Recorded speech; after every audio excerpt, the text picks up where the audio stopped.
Kepompong bukanlah tempat yang begitu nyaman, namun sesuatu yang indah akan muncul darinya. Saat ini, segala aktivitas kita kerjakan di sana, tempat yang tak asing bagi kita.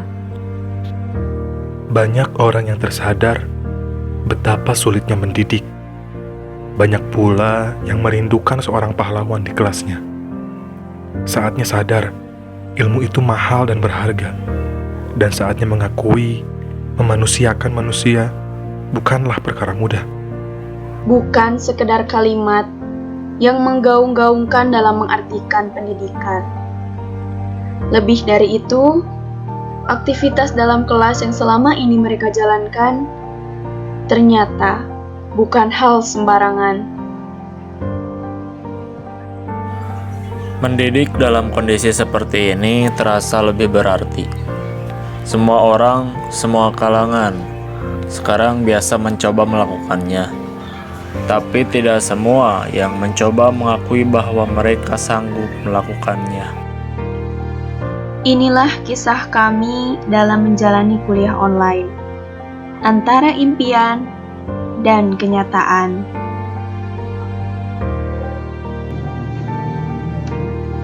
Kuliah online terasa begitu menyenangkan ketika ditunjang dengan jaringan internet yang baik. Namun, pada kenyataannya, tidak semua mahasiswa merasakan hal yang sama, sehingga tak heran hal tersebut dapat mematahkan semangat mahasiswa dalam belajar.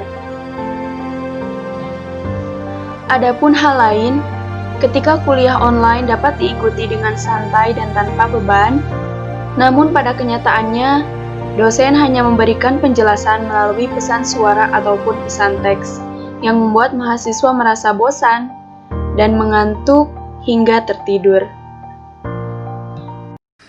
Selain itu, yang menjadi keluhan bagi para mahasiswa adalah tugas menumpuk yang diberikan oleh para dosen. Karena ada sebagian dosen yang mengganti pertemuan perkuliahan dengan memberikan segudang tugas. Sehingga kami harus menyelesaikannya meskipun sampai larut malam. Kemudian, penggunaan kuota pun menjadi keluhan bagi sebagian mahasiswa. Karena ada sebagian aplikasi belajar yang digunakan yang menguras kuota, seperti Zoom Meeting, Google Meet, dan lain-lain. Pada masa pandemi ini, pemerintah mengeluarkan kebijakan kepada pelajar dan mahasiswa untuk menetapkan kegiatan belajar mengajarnya melalui sistem daring atau dalam jaringan. Namun, pelajar dan mahasiswa ini relatif beranggapan bahwa metode ini kurang efektif. Alasannya beragam, namun salah satunya karena ada beberapa tenaga pengajar yang kurang atau bahkan tidak memberikan kewajibannya untuk membahas materi kepada para mahasiswanya. Tidak hanya itu, alasan lainnya yang menurut mahasiswa metode ini kurang efektif karena mahasiswa harus tetap melakukan kewajibannya untuk membayar uang kuliah tunggal, sedangkan kita tidak pernah memakai fasilitas selama masa pandemi ini.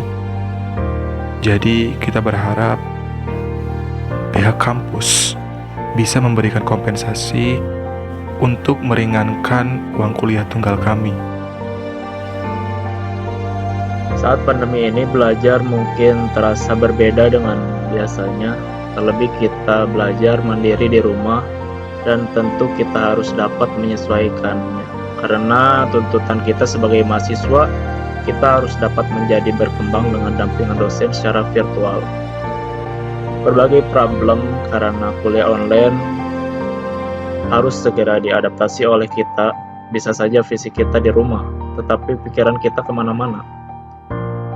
Membaca dan melihat berita-berita yang bermacam-macam tentang virus corona, kemudian merasa takut. Ketakutan itu justru bisa menjadi kita terasa sakit, karena kita harus berpikir positif dan harus menjadi mahasiswa yang mandiri.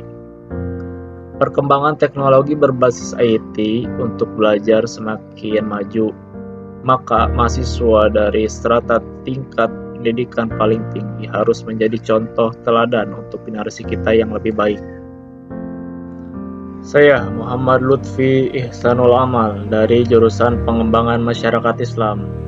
Saya Maksi Ardiansyah dari jurusan Pengembangan Masyarakat Islam. Saya Mas Hura dari jurusan Pengembangan Masyarakat Islam. Saya Ima Siti Jubaidah dari jurusan Pengembangan Masyarakat Islam. Kami tidak mudah menyerah karena kami akan tetap bekerja keras demi pendidikan yang lebih baik. Kami tidak mudah menyerah karena kami akan tetap bekerja keras demi pendidikan yang lebih baik. Kami tidak mudah menyerah karena kami akan tetap bekerja keras demi pendidikan yang lebih baik. Kami tidak mudah menyerah karena kami akan tetap bekerja keras demi pendidikan yang lebih baik.